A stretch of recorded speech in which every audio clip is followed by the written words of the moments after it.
The clock had just struck 9:30 p.m. when a seasoned state prosecutor was driving home after another exhausting day at the courthouse.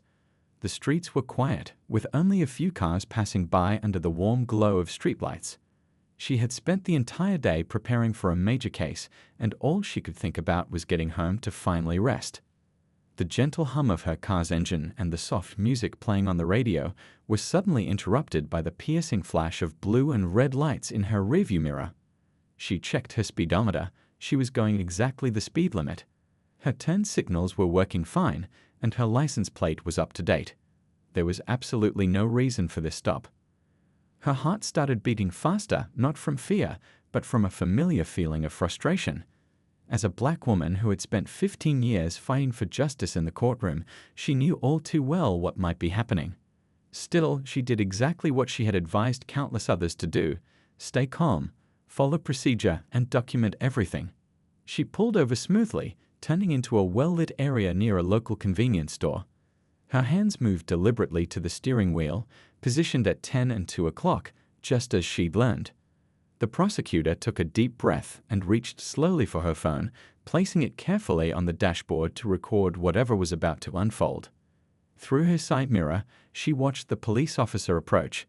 Something about his walk, the way his hand rested on his holster even before reaching her window, told her this wasn't going to be a routine stop. The officer's flashlight beam hit her rearview mirror, flooding her car with harsh white light that made her squint. "License and registration," the officer barked, without any greeting or explanation for the stop.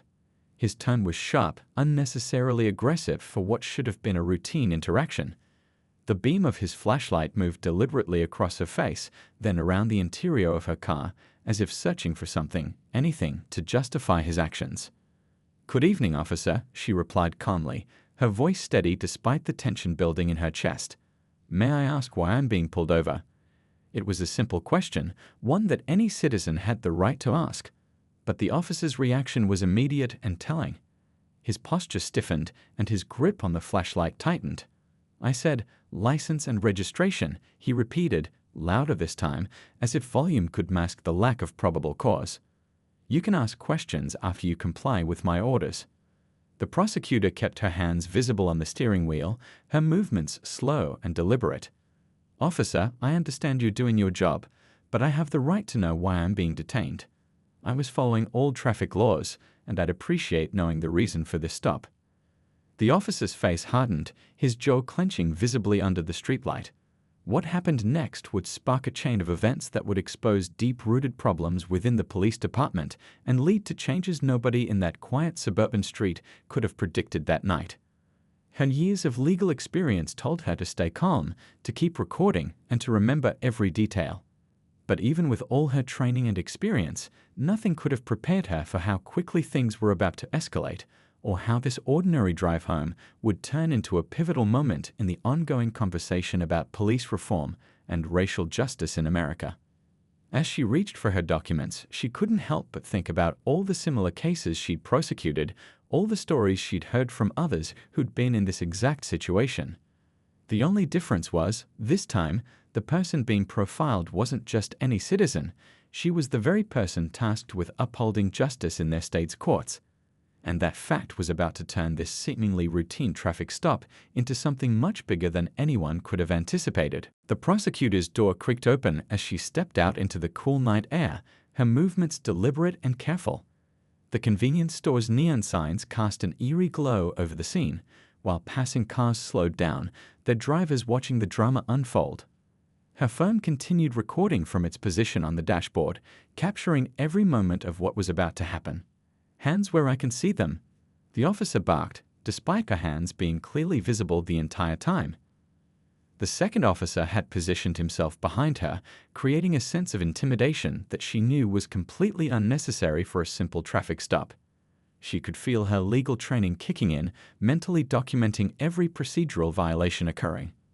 "I'm complying with all your commands, officer," she stated clearly, her voice carrying the same authority she used in courtrooms. "But I still need to know the reason for this stop." The air felt electric with tension as she stood between the two officers, her professional blazer and courtroom attire in stark contrast to how she was being treated. The first officer's response was to roughly grab her arm, spinning her around to face her car. "Stop resisting," he shouted, though she hadn't moved a muscle to resist. The irony of the situation wasn't lost on her. As a prosecutor, she had reviewed hundreds of cases where these exact words were used to justify unnecessary force. "Officer, I'm not resisting," she said firmly, wincing as cold metal handcuffs were slapped onto her wrists. "This is an unlawful arrest, and you know it." Her words seemed to echo in the quiet street, carrying the weight of her years of legal experience. Several bystanders had stopped to record the incident on their phones, adding to the documentation of this clear abuse of power. The second officer began reciting her rights, but she cut him off. "I know my rights. I enforce them every day in court." This seemed to catch both officers off guard, but they quickly masked their surprise with more aggression. They started leading her toward the patrol car, their grips unnecessarily tight on her arms. As they walked, she continued speaking clearly for the benefit of all recording devices. "I am being arrested without probable cause. I have not been told the reason for the initial stop. I have not resisted in any way. I am a state prosecutor, and this is a clear case of racial profiling and police misconduct." The officers exchanged glances at the mention of her profession, but it was too late to back down now. They had already crossed the line, and their body cameras were recording every moment of their mistake. The first officer roughly guided her into the back of his patrol car, his previous arrogance now tinged with what looked like uncertainty. Inside the police car, she sat upright, her professional demeanor intact despite the handcuffs cutting into her wrists. Through the window, she could see bystanders shaking their heads, some talking animatedly on their phones. News of this arrest would spread quickly through the legal community, and she knew exactly what would happen next. The drive to the police station was tense and silent. The officer's earlier bravado had diminished slightly, replaced by an underlying nervousness that showed in his frequent glances at the rearview mirror. He knew he had made a mistake, but his pride wouldn't let him admit it yet. She used the time to focus on memorizing every detail, the exact words used, the sequence of events, the badge numbers she'd glimpsed. As a prosecutor, she knew these details would be crucial in what was about to become a landmark case of police misconduct and racial profiling. As they pulled into the police station parking lot, she could see several officers gathering near the entrance, likely alerted by radio chatter about an incoming arrest. What they didn't know yet was that they were about to book one of the state's most respected prosecutors, and this night would become a turning point in the ongoing fight against systemic racism in law enforcement. The fluorescent lights of the police station buzzed overhead as the officers led their handcuffed arrestee through the building's double doors. The night shift desk sergeant barely looked up from his paperwork, probably expecting another routine booking. But this night was about to become anything but routine. "I need to make my phone call," the prosecutor stated firmly as they approached the booking desk.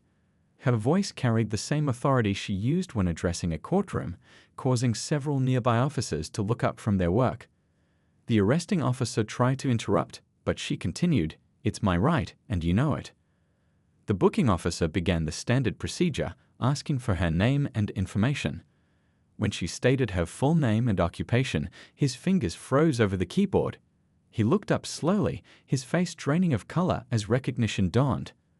Another officer nearby dropped his coffee cup, the sound of it shattering on the floor echoing through the suddenly silent room. "Did you say you're the state prosecutor?" the booking officer asked, his voice barely above a whisper. The arresting officer, who had been standing nearby with his chest puffed out, suddenly looked like he wanted to disappear into the floor. The prosecutor maintained her professional composure, though inside she felt a grim satisfaction at their reaction. "Yes, I am. And I'd like to make that phone call now." Her words cut through the tension like a knife. The booking officer scrambled to reach for the phone, nearly knocking over his computer monitor in the process. The other officers in the room started whispering among themselves, and several pulled out their phones, undoubtedly texting their superiors. She dialed a number she knew by heart, the direct line to the night duty officer at the district attorney's office. When her colleague picked up, she spoke clearly and calmly. "This is your lead prosecutor. I'm currently being held at the downtown precinct after being arrested during a traffic stop where the officer failed to state probable cause. I need you to send someone down here immediately." The response on the other end was immediate and explosive. She had to hold the phone away from her ear as her colleague's voice boomed through the receiver. The booking officer could hear the shouting from where he sat, and his face grew even paler. Within minutes, the station erupted into controlled chaos.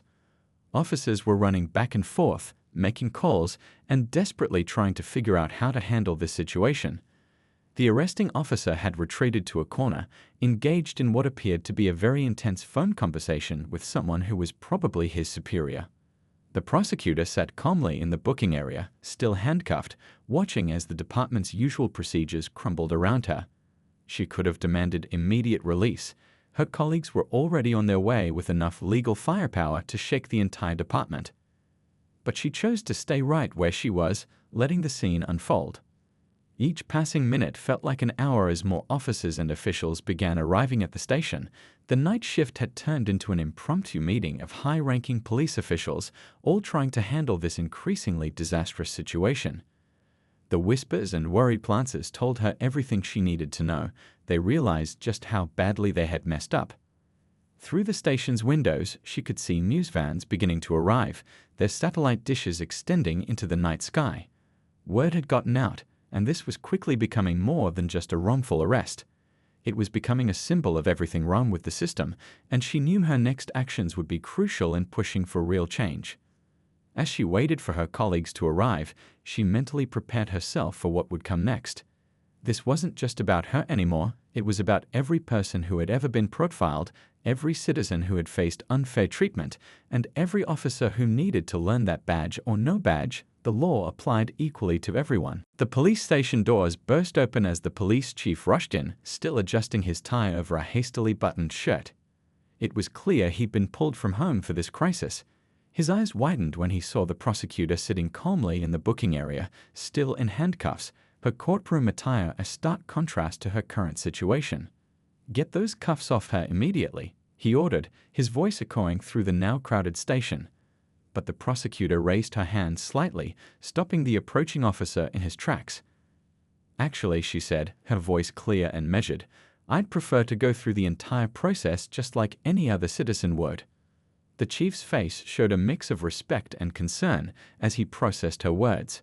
Behind him, a team from the district attorney's office had arrived, led by her longtime colleague who looked ready to tear the building apart. Legal pads were already out, and they were documenting every single detail of the incident. "With all due respect," the chief began, but the prosecutor cut him off politely. "Chief, what's happening here tonight isn't just about me. It's about every person who's been profiled, every citizen who's been wrongfully arrested, and every officer who thinks they're above the law." Her words hung in the air, heavy with truth. The arresting officer was now sitting in a corner, head in his hands, as his supervisor reviewed the body camera footage on a laptop. Even from across the room, everyone could hear the damning evidence, the lack of probable cause, the escalation without justification, the clear bias in his words and actions. More people kept arriving at the station, civil rights attorneys, police union representatives, and even a few community leaders who had somehow heard about the incident. The small station was becoming crowded with people in suits and uniforms, all watching as this unprecedented situation unfolded. The prosecutor's colleague approached with a stack of papers. "We've already drafted the initial complaints. We have evidence of at least 15 procedural violations, clear evidence of racial profiling and abuse of power. This could end careers." But the prosecutor was looking beyond the immediate consequences. "What we have here," she said, standing up despite still being handcuffed, "is an opportunity. Not for revenge, not for headlines, but for real change." The room fell silent as she continued. "Every officer in this building needs to understand that this isn't just about one bad traffic stop. It's about a system that needs fixing." Her phone, which had been seized during booking, was still recording when they retrieved it from the evidence bag. The footage it contained, combined with the body camera videos and witness recordings from the scene, painted a clear picture of what had happened. But more importantly, it provided undeniable evidence of the bigger problems they needed to address. The chief, now fully grasping the magnitude of the situation, pulled up a chair. "What do you want to do about this?" he asked, his tone suggesting he already knew this wouldn't end with just an apology. The prosecutor looked around the room, making eye contact with every officer present. "I want comprehensive reform," she stated firmly. "New training programs, better accountability measures, and a complete overhaul of how traffic stops are conducted. And I want to be involved in implementing these changes." Her words carried the weight of someone who had seen both sides of the system and knew exactly what needed to be fixed. As the night wore on, what had started as a wrongful arrest was transforming into something much bigger. The prosecutor's calm determination was turning a potential scandal into an opportunity for meaningful change. Every person in that station knew they were witnessing a pivotal moment in their department's history, one that would have lasting implications for law enforcement across the state. News of the wrongful arrest spread like wildfire across social media in the following days. Cell phone videos from bystanders, combined with the prosecutor's own dashboard recording, painted a clear picture that nobody could deny. The story was picked up by major news networks, and soon the whole country was watching. The prosecutor sat in her office, reviewing the mountain of evidence that had been collected. Her desk was covered with witness statements, official reports, and photographs. But what caught her attention most were the hundreds of letters that had started pouring in from people sharing similar experiences, stories that had never made headlines. "We need to make this count," she told her team during an emergency meeting. Her colleagues nodded in agreement as she spread out the proposed changes across the conference table. These weren't just paper reforms, they were real, concrete steps to prevent what happened to her from happening to anyone else. The police department's Internal Affairs Division had completed their investigation in record time. The results were damning. The arresting officer had a history of complaints about racial profiling that had been swept under the rug. But this time, there would be no hiding from the truth. Instead of filing a personal lawsuit, the prosecutor chose a different path. "We're going to use this incident to create lasting change," she announced during a press conference that had reporters hanging on every word. "This isn't about me getting a settlement. It's about making sure every traffic stop, every arrest, every police interaction follows the law." Her reform proposal was comprehensive. It included mandatory bias training for all officers, new guidelines for traffic stops, and an independent review board for civilian complaints. But what made it different was that she insisted on being involved in its implementation. Who better to train officers about legal procedures than someone who's been on both sides of the system, she asked. The police chief, feeling the pressure from the media spotlight and community outrage, had no choice but to cooperate. But as they worked together, something unexpected happened. Officers began opening up about their own concerns with the system, sharing instances where they'd witnessed misconduct but felt powerless to speak up. Training sessions became frank discussions about race, power, and responsibility. The prosecutor shared her experience not with anger, but with a determination to help officers understand the impact of their actions. "Every person you stop is someone's family member," she reminded them. "Every interaction has the potential to either build or destroy trust." Body camera footage from her arrest became a teaching tool in police academies across the state. Officers in training watched as she maintained her composure while her rights were violated, and they learned from the arresting officer's mistakes. It was uncomfortable viewing, but that was exactly the point. The changes weren't just on paper. Within months, data showed a significant drop in complaints about racial profiling during traffic stops. Officers were required to clearly state the reason for every stop, and their body cameras had to be activated before they even turned on their lights. Each interaction was reviewed not just for violations, but for opportunities to improve. Community meetings, once sparsely attended, were now packed with citizens and officers engaging in real dialogue. The prosecutor's story had opened a door for honest conversations about race and policing, and people on both sides were walking through it. "This is what justice looks like," she told a roomful of community leaders. "Not revenge, not punishment, but real, meaningful change." As national news crews packed up and the spotlight began to fade, the real work continued. The prosecutor kept pushing for more reforms, using her unique position to bridge the gap between law enforcement and the community. Her wrongful arrest had become more than just another headline.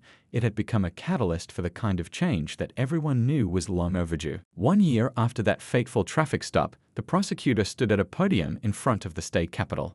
Behind her, a diverse crowd of police officers, community leaders, and citizens gathered to celebrate the signing of a new police reform bill. The law, which many were already calling a game changer, had grown directly from the seeds of her experience.